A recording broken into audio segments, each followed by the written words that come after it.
नमस्कार साथियों, तेरी मेरी कहानी के आज 39 सेशन में आप सभी लोगों का स्वागत है। और आज तेरी मेरी कहानियों में हमने जिस विषय को चुना है उस विषय पे पहुंचने से पहले आपसे दो बातें करना ज़रूरी है। जिस प्रकार हम आजकल फिर से देख रहे हैं कि हमारे न्यूज़ चैनल्स में, हमारे न्यूज़पेपर्स के द्वारा हमें लगातार इंडिकेट किया जा रहा है कि कोरोना के केसेस फिर से बढ़ रहे हैं और जो वेरिएंट नया इंट्रोड्यूस हुए हैं वो और भी ज़्यादा घातक हैं हम सभी के लिए। तो प्लीज़ आप लोग जैसे पहले बहुत अवेयर थे और जो भी चीज़ें अपनी लाइफ को चेंज करने के लिए, अपनी हेल्थ को ठीक रखने के लिए, अपने थॉट प्रोसेस को, वर्क को बैलेंस्ड और मैनेज रखने के लिए कर रहे थे, तो प्लीज़ मैं आपसे उम्मीद करूँगी कि आप उन सबको कंटिन्यू करें, किसी भी चीज़ को डिसकंटिन्यू ना करें। आपका मॉर्निंग का काढ़ा हो या आपकी एक्सरसाइजेज हों, आपकी ब्रीदिंग एक्सरसाइजेज हों, या आप अपनी प्रिकॉशनरी, अगर आपकी कोई इलनेस है तो उसको आप किसी भी तरीके से अगर आप फिट रख सकते हैं तो वो ज़्यादा बेटर होगा। उसके साथ ही साथ आप मास्क और अपना डिस्टेंस, लोगों के साथ भीड़ वाली जगह पे बिल्कुल ना जाएं। और please be aware about your health, about the people surrounding you and your love ones. तो इट इज़ वेरी नेसेसरी और वैक्सीनेशन लगवाना सभी के लिए बहुत ज़रूरी है। तो प्लीज़ प्रमोट करते रहें और लोगों के लिए फैसिलिटेटर बने कि वो जल्दी से जल्दी ईजी मोड पर वैक्सीन को ले पाएँ। और अच्छी बात यह है कि बच्चों की वैक्सीन भी जल्दी आ जाएगी तो हमारे बच्चे भी, जो आज हम सबको एक डर है, हमारे बच्चे भी बहुत जल्दी सेफ हो जाएंगे। तो हमें अपने ऊपर और अपने सिस्टम पर बिलीव रखें और हाथ से हाथ बढ़ाएं और इस कोरोना को जड़ से भगाएं। तो मैं उम्मीद करूंगी कि आप इस की जो एक अहमियत है उसको समझेंगे। और लगातार मैं आप लोगों के संपर्क में इसीलिए हर बार जब आती हूँ तो कोरोना से रिलेटेड आपको एक अवेयरनेस टिप्स ज़रूर देती हूँ कि प्लीज़ आप अपनी मॉर्निंग में उठने की हैबिट को मेंटेन करें। अगर नहीं उठ पाते हैं तो उस पर एक अपनी स्लीप साइकिल और प्लस जो मॉर्निंग का स्केड्यूल है उसको फॉलो करने की तरफ ध्यान दें। मॉर्निंग में उठना हर एक ह्यूमन बॉडी के लिए नेसेसरी है, कंपलसरी है। तो प्लीज़ आप इसको इग्नोर ना करें और मॉर्निंग में उठने की आदत डालें। एटलीस्ट हर ह्यूमन बीइंग को 6 और 6:30 बिस्तर छोड़ देना चाहिए। अगर आप उनमें से कोई भी एक ऐसे शख्स हैं जो कि इससे ज़्यादा देर तक बिस्तर पर रहते हैं तो ये सोचने की बात है। और हम हेल्दी तभी हो सकते हैं, हमारा ब्रेन, हमारा बिहेवियर बहुत बैलेंस तभी हो पाएगा जब हम एक हेल्दियर लाइफ स्टाइल को जिएंगे। चलिए हम अपने विषय की तरफ बढ़ते हैं। Thank you so much for watching तेरी मेरी कहानी। और आप सभी लोगों से उम्मीद करती हूँ कि आज का जो हमारा टॉपिक है वो है डिफ़िकल्ट पीपल और अंडरस्टैंड एंड डील दैम। तो कैसे हम समझें कि कौन डिफ़िकल्ट है और कौन डिफ़िकल्ट नहीं है। तो हम चलिए बात करते हैं कि क्यों इनके विषय में चर्चा करना ज़रूरी है और कैसे ये एक नॉर्मल ह्यूमन बीइंग की लाइफ को इफेक्ट करते हैं। वो हो सकता है आप हो या आपका कोई रिलेटिव हो या आप ही के आसपास रहने वाला कोई व्यक्ति हो जो आपकी लाइफ को असर डाल रहा है। तो to be known about the difficult people और उन्हें समझें और समझने के साथ साथ उनको डील कैसे करना है वो स्ट्रेटजीज आज हम चर्चा करते हैं। जो डिफ़िकल्ट पीपल हैं वो सबसे पहले हमें ये मान लेना पड़ेगा कि ये कोई एक प्रकार के नहीं होते कि हम कह दें कि ये कैंसर है या ये ट्यूमर है या ये आपकी किडनी का स्टोन है। ये ऐसा नहीं होता है। ये एक बंच में होते हैं, ये कंपोजिट होते हैं और ये बहुत ही अलग प्रकृति के लोग होते हैं। तो इनमें सारी बुराइयां या सारी अच्छाइयां हों ऐसा नहीं होता है। इनमें एक मिक्स तरीके की पैटर्न ऑफ बिहेवियर और तरीके सोचने के, समझने के, रिएक्ट करने के होते हैं। तो आप इनको सबसे पहले, अगर जो भी आप हैं या आपके साथ कोई भी ऐसा है, तो आप सबसे पहले इनको फॉर्चुनेट ना समझें।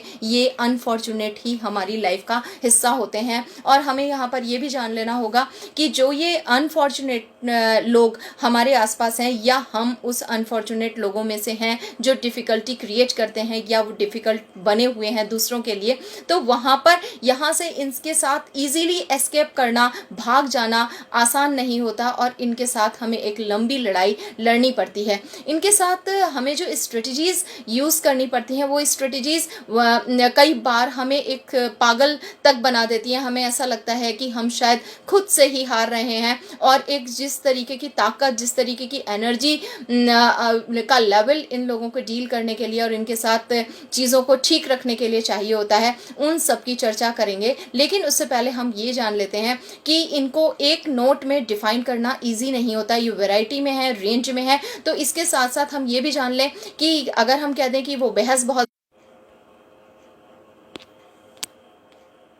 Sorry for interruption due to some reason, technical reason. या अगर हम ये कह दें कि ये वन नोट में हम इन्हें कह दें ये फ्रस्ट्रेटेड हैं या ये बहुत ज़्यादा आर्ग्यूमेंटेटिव हैं, तो ये कहना आसान नहीं होगा और हमें इन्हें बहुत ही एक डिटेल में समझना होगा। इनके साथ रहते रहते हम अपने आप को कई बार थका हुआ महसूस करने लगते हैं कि शायद हम पूरी तरीके से थक गए हैं और हम पूरे अंदर तक ख़राब हो चुके हैं, हम टॉक्सिक हो चुके हैं।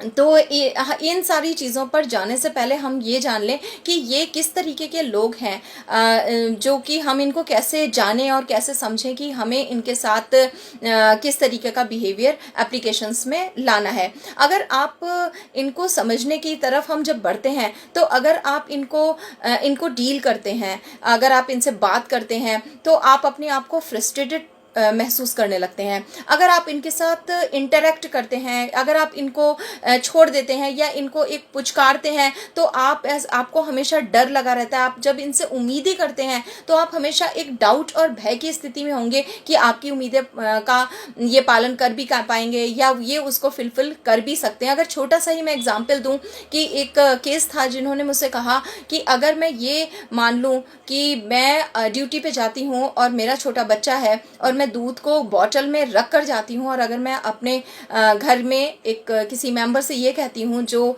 डिफ़िकल्ट पीपल है कि आप इसको दूध की बॉटल पिला देना या दे देना बच्चे को, वो अपने आप पी लेगा, खाना दे देना, तो शायद वो भी नहीं होता। उसमें भी मुझे आकर रोज़ एक फ़ाइट करनी पड़ती है। इसी तरीके से कई बार हमें इस तरीके की भी शिकायत होती है कि अगर घर में कोई फीमेल है और घर के बाकी लोग या मेल पर्सन बाहर जाते हैं और वो उम्मीद करते हैं कि वो शायद घर की ग्रॉसरी या बहुत सारी चीज़ें ठीक तरीके से, तीनों टाइम का खाना या और भी बहुत सारे ऐसे सोशल इश्यूज़ कोई मैनेज कर लेगा, तो कई बार वो भी उम्मीद नहीं रखी जाती है, क्योंकि वहाँ पर भी उन्हें पता होता है कि वो एक डिफ़िकल्ट पीपल के साथ रह रहे हैं और वहाँ वो उम्मीद नहीं कर सकते। वो डरे हुए रहते हैं कि अगर हम बाहर गए या इनके साथ जो हमारे साथ डिफ़िकल्ट पीपल है उसके साथ हम बाहर गए तो ये ठीक से बिहेव करेगा, रिएक्ट करेगा, क्या कहेगा क्या नहीं कहेगा पता नहीं। तो अगर जब आप इनके साथ रहते हैं तो डरे हुए रहते हैं, जब डील करते हैं तो फ्रस्ट्रेटेड हो जाते हैं, और जब आप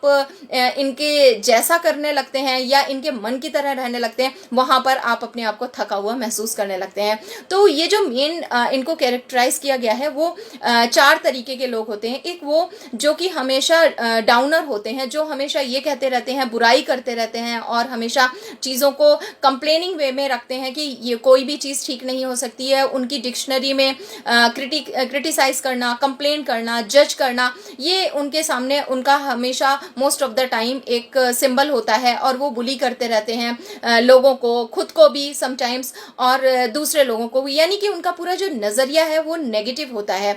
तो आप इनको इस तरीके से ज़्यादा अच्छा समझ पाएंगे कि अगर आपकी आसपास कोई ऐसा व्यक्ति है जो हमेशा ये कहता है कि नहीं ये तो नहीं हो पाएगा, चलो देखेंगे, चलो सोचेंगे, या कोई हमेशा क्रिटिसाइज करता रहता है कि नहीं वो काम अच्छा नहीं है, ये काम अच्छा नहीं है, वो व्यक्ति अच्छा नहीं है, ये व्यक्ति अच्छा नहीं है, ये जगह अच्छी नहीं है, या कोई भी किसी भी चीज़ को जज करते रहते हैं, उसने ऐसा पहना था तो वो ऐसा है, उसने ये किया तो वो ऐसा है।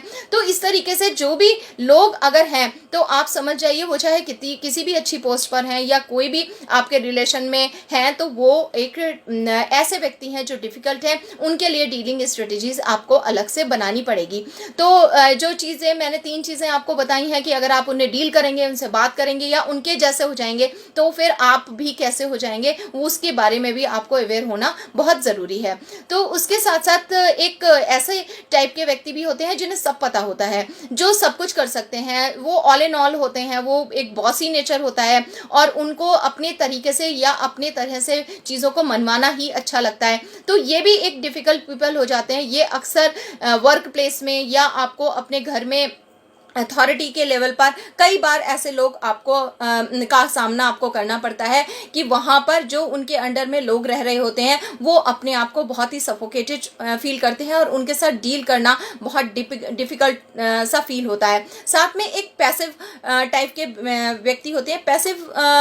पैसिमिस्टिक जो है वो कुछ भी नहीं करते, उनको आपको अगेन एंड अगेन पुश करना पड़ता है, जिससे आप वो दे आर जस्ट सक योर एनर्जी, वो आपका पूरा अंदर का जो पॉजिटिविटी है, आपकी जो एनर्जी है, आपके जो थॉट है, आइडिया फॉर्मेशन है, उसको सबको कंप्लीटली सक कर देते हैं। लेकिन इतने के बाद भी वो उनको अगेन एंड अगेन आप पुश करने के बाद भी वो आपको कोई भी एक रिजल्ट या फ्रूटफुल रिजल्ट, प्रोडक्टिव रिजल्ट नहीं दे पाते। तो यहाँ पर भी इस तरीके के लोगों को समझ लेने के बाद आपके लिए ये बहुत ज़रूरी हो जाता है कि आप समझ पाएँ कि आपको ऐसे जो लोग हैं जो कुछ भी नहीं करते, या जो लोग हमेशा सब कुछ जानते हैं, बॉसी नेचर है, या वो लोग जो कि दूसरों की कमियां निकालते रहते हैं, ये सब एक डिफ़िकल्ट लोगों के अंतर्गत आते हैं और इनका डीलिंग स्ट्रेटजीज डिफरेंट होती हैं। साथ में एक उस तरीके के लोग जो बहुत ही हैंडफुल हैं, जो लोगों की मदद करने के लिए तैयार रहते हैं, लेकिन एक्सप्लोसिव हैं, टैंक की तरह हैं।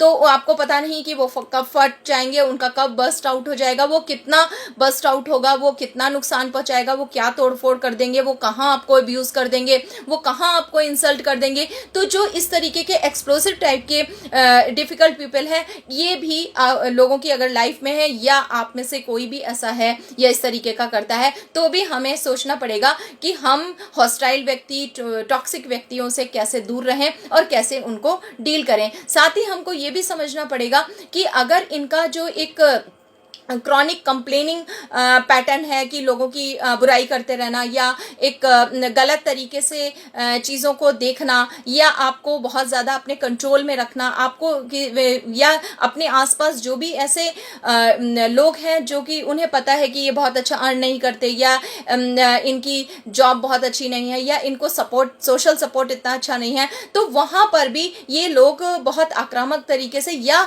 बहुत ही एक कूल तरीके से भी समटाइम्स आपको अपने कब्जे में रखते हैं। ज़रूरी नहीं है कि हर बार व्यक्ति बहुत ही क्रॉनिक या बहुत एक्सप्लोसिव वे में आपके जीवन में हो। कई बार वो पेसिमिस्टिक होकर के बिल्कुल शांत पड़ा रहता है, लेकिन वो आपको पूरी लाइफ टॉर्चर करता रहता है। तो वो नॉन वर्बल होता है, वो नॉन रिएक्टिव मोड पर होता है, बट आपकी वो जो एनर्जी और आपका जो थॉट प्रोसेस सिस्टम वो ले रहा होता है, वो पेसिमिस्टिक लोगों में अक्सर ऐसा देखा गया है। तो वो भी सिर्फ गाली देने वाला या बहुत मारपीट करने वाला ही डिफिकल्ट पीपल है। ये हमको थॉट रिमूव करना होगा और हमें समझना होगा कि जो शांत है और जो कुछ भी नहीं कर रहा, जिसको हमें बार बार अपना पुश करना पड़ रहा है, वो वहाँ पर भी वो भी डिफिकल्ट पीपल में से ही आता है। तो हम अब इनके लिए क्या करें और क्या ऐसी स्ट्रेटजीज हमें रखनी होगी कि जहाँ से हम खुद को भी बचाएं और इन लोगों को भी, इनके साथ भी हमारा एक जो कॉन्शियस कॉर्नर है वो हमें बंद ना करें और वहाँ पर उसको एक्टिवली हम फॉलो करें। तो सबसे पहले हम जब भी इन लोगों के साथ बात करें और इन लोगों के साथ अगर हमें रहना पड़ रहा है, तो फर्स्ट ऑफ ऑल कि आप इनको सुधारने की कोई भी कोशिश ना करें। तो नंबर 1 यहाँ पर जैसे ही हम ऐसे कोई भी ऐसे प्रोफेशनल जब हम ऐसी बात करते हैं तो आता है कि सुधारेंगे नहीं तो ये ठीक कैसे होंगे। तो वहाँ पर मेरा आप लोगों के से यहाँ पे जो एक मैं कहना चाहूँगी वो ये कि हम अपने रोल में रहें और हम ये समझने की कोशिश करें कि अगर आप सुधारने जाएंगे तो आप खुद ही पूरे चेंज हो जाएंगे। तो इट्स बेटर कि अगर कोई भी व्यक्ति डिफ़िकल्ट है तो उसको प्रोफेशनल हेल्प के थ्रू ही सुधरना होगा। उसको इस लेवल पर आना होगा कि वो अवेयर हो जो वो कर रहा है और कैसे वो दूसरों को नुकसान पहुंचा रहा है। हमको इस पर ध्यान देना है, हमें उसे डायरेक्ट पहले सुधारने की तरफ नहीं चले जाना है। अक्सर क्लिनिकल प्रैक्टिसेस में मेरे पास अल्कोहलिक मेल्स की वो फीमेल्स आती हैं, चाहे वो उनकी बेटी हो या उनकी वाइफ हो, मदर हो, वो हमेशा ये कहती हैं कि हम कैसे अल्कोहल को हटाएं या कोई और भी नशा है उसको कैसे हटाएं। तो कई बार या कोई और ऐसा उनका कोई रिलेशनशिप है तो वहाँ से हम उनको कैसे हटाएं। तो मैं वहाँ पर उनको हमेशा सबसे फर्स्ट डिसीज़न यही मेरा होता है, एक जो उनको मैं कहती हूँ कि आप ये डिसाइड करें कि आप सेल्फ को कैसे बचाएं। तो आप बाद में दूसरों को सुधारेंगे, पहले आप खुद को बचाने की पूरी स्ट्रेटजी प्लान करिए। जब आप अपनी स्ट्रेटजी को पूरा फुलफिल कर लें कि कैसे आप उसके चिल्लाने पर इफेक्टेड नहीं होंगे, कैसे आप उसके कुछ ऐसे हॉस्टाइल बिहेवियर से आप इफेक्टिव नहीं होंगे, कैसे आपकी जो रूटीन है, आपका खाना, आपका पानी, वो सब इफेक्टिव नहीं होगा, उसके बाद आप दूसरों पर ध्यान दें। तो हर एक व्यक्ति जो आपसे अलग है, आपकी बॉडी से अलग है, वो हर व्यक्ति अदर्स में आता है। तो सबसे पहले सेल्फ पे कंसंट्रेट करें और सेल्फ को हेल्दी बनाएं, सेल्फ को एक इस लेवल पर लाएं कि आप बेयर कर पाएं कि वो सारी चीज़ों को।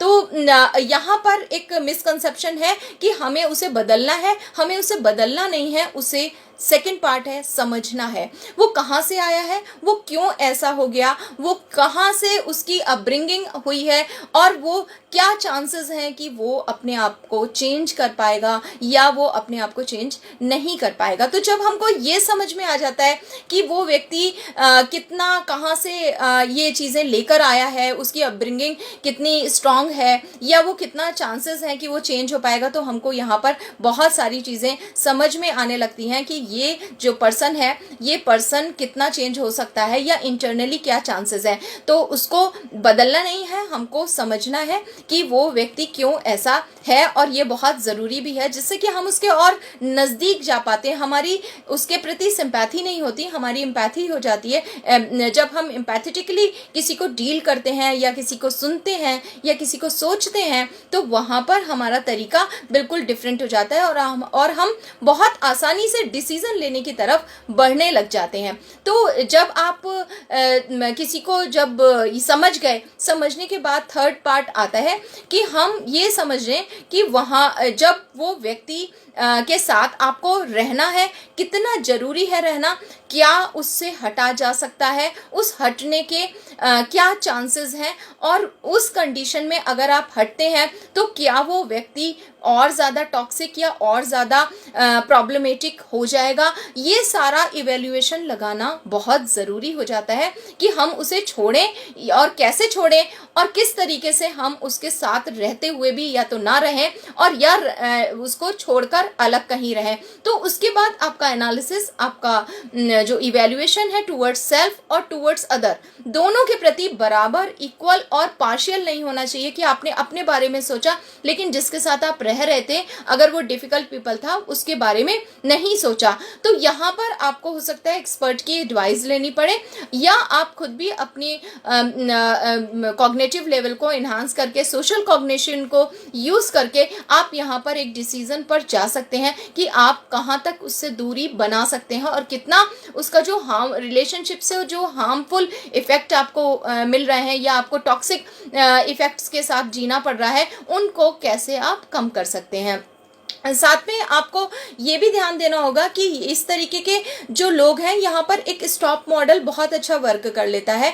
अगर आप पूरा कोपिंग स्ट्रेटजी के साथ चलना चाहते हैं या एक इन डिफ़िकल्ट जो पर्सनल रिलेशनशिप है आपकी, उसको एक किस तरीके से एक स्टॉप मोड पर के साथ आप खड़े रहें, तो उसमें आपको क्या करना पड़ेगा। सबसे पहले कि आप हमेशा जो भी कुछ हो रहा है, जो भी कुछ वो व्यक्ति बोल रहा है, तो वहाँ पर आपका रिएक्शन स्टॉप मोड पर होना चाहिए। आप रिएक्टिव नहीं हो। अगर उसने, आप कहीं से बाहर से आए हैं और आपके एक व्यक्ति ने ये पूछा कि आपसे कोई क्वेश्चन करता है या आपसे कोई ऐसे अलग तरीके से, अलग एटीट्यूड के साथ आपको रिएक्टिव मोड पर आता है, तो वहाँ पर आपका नॉन रिएक्टिव मोड होना बहुत ज़रूरी है। और वो जो आपका नॉन रिएक्टिव मोड है, वो स्टॉप फॉर्मूले पे चलेगा। स्टॉप फॉर्मूले का मतलब होता है रुक जाना, चुप हो जाना, कुछ भी जवाब नहीं देना। आपका रिएक्टिव मोड दूसरे को प्रेसिपिटेट करता है और उससे कई बार बहुत सारी अनफॉर्चुनेट कुछ ऐसी घटनाएं भी घटित हो जाती हैं जो कि लाइफ के लिए अच्छी नहीं होती हैं। साथ में जब आप अपने आप को स्टॉप करते हैं तो आपको एक अलग सी इम्पल्स को कंट्रोल करना पड़ता है। अगर आप किसी को जवाब देना चाहते हैं, मारना चाहते हैं या कोई ऐसा कोई हार्श वर्डिंग्स को यूज़ करना चाहते हैं, और जब आप सेल्फ को कंट्रोल करते हैं, स्टॉप करते हैं, तो आपकी एंग्जाइटी लेवल बढ़ जाती है। वहाँ से आपका जो एक ब्रेन है और जो बॉडी है उसका बैलेंस नहीं बन पाता। तो उस कंडीशन में आपको 3 ब्रीथ्स को 3 ब्रीथ बहुत ज़्यादा इंपॉर्टेंट होती हैं। आप उन डीप ब्रीथ्स को थ्री डीप ब्रीथ्स को अगर उस समय लेते हैं तो आप देखते हैं कि इमीडिएट आपकी एंग्जाइटी वह अपने इम्पल्स कंट्रोल को बहुत इफेक्टिवली कर पाती है, और साथ में आपका जो रिएक्शन बार बार आपको इम्पल्स आ रही है कि आप इसको बोल दें, इसको जवाब दे दें, वो वहाँ पे रुक जाता है। इसके साथ ही आप थोड़ा सा हाफ ग्लास ऑफ वाटर को सिप सिप करके इनटेक करते हैं। वहाँ से आप फील करते हैं कि आपके अंदर के जो बॉडी में एक मुंह सूखना था, घबराहट होना था, पेल्पिटेशंस का हाई होना था, वो कंट्रोल होना शुरू हो जाता है। तो फर्स्ट स्टॉप के बाद ब्रीदिंग, एंड ब्रीदिंग के बाद आपका सिप सिप वाटर, ये आपकी बॉडी में एक इस तरीके का प्रोसेस इनटेक कर लेता है कि आपको स्लोली जब आप इसकी प्रैक्टिस करते हैं तो आपको एक कंपैशन और एक काइंडनेस टूवर्ड्स दैट पर्सन जो कि डिफिकल्ट है उसके प्रति आ जाती है। इस दयालु होने का मतलब ये नहीं है कि आप सबमिसिव हो जाएं और अब आप उसको बर्दाश्त करना स्टार्ट कर दें। इसका मतलब ये है कि आपने अपने आप को उसके जैसा होने से रोक लिया। यानी कि वो अगर गाली दे रहा था या दे रही थी तो आपने भी गाली दी, अगर वो मारपीट कर रहा था या कर रही थी तो आपने भी उसके साथ मारपीट करी। अगर इस तरीके से जो एक बहुत वातावरण और आपके आसपास की जो और घटनाएं बढ़ सकती हैं, आप उससे आराम से रोक सकते हैं। तो आपको नॉन रिएक्टिव मोड होने के बाद उस व्यक्ति को, जो व्यक्ति चिल्ला रहा है आपके साथ या आपके साथ कुछ ऐसा बिहेवियर शो कर रहा है जो कि गलत है, हो सकता है वो आपका बॉस हो, आप देर से आए हो या आपने अपना वर्क कंप्लीट नहीं किया हो और वो आपके ऊपर बहुत ज़्यादा चिल्ला रहा हो या आपको बहुत ज़्यादा नीचे गिरा रहा हो, कुछ ऐसा वर्बल आपके साथ कम्युनिकेशन कर रहा हो जो कि नॉन एक्सेप्टेबल हो, वहाँ पर भी आपको स्टॉप प्रोसीजर पे ही जाना है। फर्स्ट स्टॉप और उसके बाद के 3 प्रोसीजर आपको स्टेप्स को फॉलो करना है। यहाँ से आप अपना इम्पल्स कंट्रोल कर लेते हैं और आप उसके जैसा नहीं बनते। यानी कि उसने अगर रॉन्ग बिहेवियर किया तो आपका भी रॉन्ग बिहेवियर नहीं आता। तो हमारा पूरा ध्यान सेल्फ को अच्छा और सेल्फ को हेल्दी करने में होता है। जैसे ही हम सेल्फ को, हमें लगता है कि हम शायद मतलबी हो गए, बिल्कुल नहीं, हम यहाँ मतलबी नहीं होते। हम यहाँ पर और ज़्यादा एक एडवांस लेवल पर वर्क करने लग जाते हैं और हमको अपने ऊपर भी एक प्राउड फीलिंग होती है कि हम अपने आप को कितना अच्छा कंट्रोल कर लेते हैं कि हम उस व्यक्ति, डिफ़िकल्ट व्यक्ति, कठिन व्यक्ति जैसे हम नहीं बने। हमें किसी को आके पकड़ना नहीं पड़ा, हमें किसी को आके रोकना नहीं पड़ा। तो जब हम इस तरीके का बिहेवियर अपने कंट्रोलिंग पे चले जाते हैं तो हम देखते हैं कि इसके आउटस्टैंडिंग रिजल्ट्स आते हैं और फिर उसके बाद हमारा ब्रेन और भी एक्टिवली हमको गाइड करना लगता है कि हम उस नौकरी पे रहें या ना रहें, हम कोई दूसरी नौकरी ढूंढें या हम उस घर में रहें, उस व्यक्ति के साथ रहें, उस रिलेशनशिप में रहें या ना रहें जहाँ पर भी हमको बहुत ज़्यादा डिफ़िकल्टी महसूस हो रही है। तो आपके जो थॉट प्रोसेस, आपका जो कॉग्निटिव लेवल है, वो आपके डोर्स को ओपन कर देता है जब आप अपनी तरफ से अपने इम्पल्स को कंट्रोल कर लेते हैं। तो साथ में इससे आपके थॉट कंट्रोल हो जाते हैं और आपका जो दूसरा व्यक्ति फ़ायदा उठा सकता है, डिफ़िकल्ट व्यक्ति जिसने गाली दे के दिया और आप रोने लग गए, आपने खाना नहीं खाया, उसने अगर आपको कुछ मारा या आपको कुछ ऐसा बोला या आपको इंसल्ट कर दिया, तो वहाँ से आप इमीडिएट नौकरी में रिजाइन करके चले आए, तो इससे किसका नुकसान हो गया? आपने अपना नुकसान कर लिया, यानी कि आप उसके रिएक्शन से इन्फ्लुएंस्ड हो गए। तो हमें हर एक टॉक्सिक और हर एक डिफिकल्ट व्यक्ति के किए जा रहे व्यवहार से स्वयं को बचाना है और उसके व्यवहार से खुद को प्रभावित होने ही नहीं देना है। It is called the detach policy. हमने अपने ब्रेन को, अपने थॉट प्रोसेस को और अपने बिहेवियर को कंप्लीटली डिटैच कर लिया। हमें असर ही नहीं पड़ता किसी का चिल्लाना, बट इसके साथ साथ हमें उससे नफरत भी नहीं है, हमें उससे सिंपैथी के साथ साथ एम्पैथेटिकली भी हम उसको सोच पा रहे हैं कि क्यों ये व्यक्ति ऐसा करता है और क्या इसके रीज़न है। हम उसके जैसे नहीं हुए, लेकिन हम अपने जैसे बन गए जैसे हम अपने आप को रखना चाहते हैं। तो अगर आप इस तरीके की सारी चीज़ों को फॉलो करते हैं और डिफ़िकल्ट लोगों को आप डील कर पाते हैं, तो आप देखेंगे कि आपकी लाइफ में बहुत सारे ऐसे चेंजेस आने लगेंगे। आप अपने आप को एक पुअर रोल से हटाकर आप अपने आप को विक्टिम नहीं समझेंगे, आप अपने आप को हीरो समझने लगेंगे। तो हो सकता है आप या आपकी लाइफ में कोई भी आसपास डिफ़िकल्ट पीपल हो सकता है, लेकिन आपको एक हीरो की तरह बन के आना है। अगर आप डिफ़िकल्ट हैं तो आपको तैयारी करनी होगी ये जानने के लिए कि आपके अंदर ये सारी चीज़ें कहाँ से आई हैं और आप इसको खुद अपने एफर्ट से किस हद तक दूर कर सकते हैं। अगर आप उन लोगों में से हैं जिनके आसपास टॉक्सिक और डिफ़िकल्ट लोग रहते हैं, तो आपको उन्हें समझने के साथ साथ खुद को उनसे डिटैच करने पर प्रैक्टिस करनी होगी। इसके साथ साथ भी अगर इस टॉपिक पर अगर आपके कोई भी क्वेश्चंस हैं, कोई भी सवाल है, कोई डिफ़िकल्टी है, प्रॉब्लम है, तो आप श्योर मुझे चैट बॉक्स में मैसेज कर सकते हैं। हमारा जो हेल्पलाइन नंबर है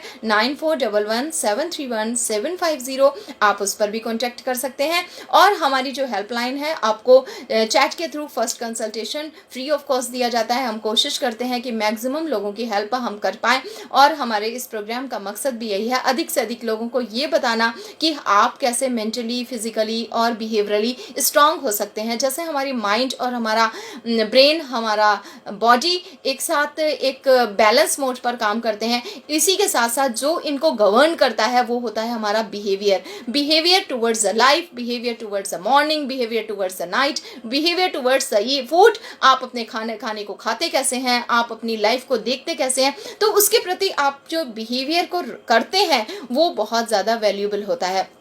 तो इसी के साथ मैं चाहूँगी कि आज एक अनहेल्दी थॉट को हम हेल्दी थॉट में कन्वर्ट कर लें। और अक्सर ये हम लोगों से सुनते हैं, आप बहुत पहले भी सुनते थे कि लोग कहते थे, कई बार मेरे कुछ साथियों ने या बातचीत चलती है तो वहाँ पर भी एक कॉमन सा डायलॉग आता है, life is the second name of compromises and sacrifices.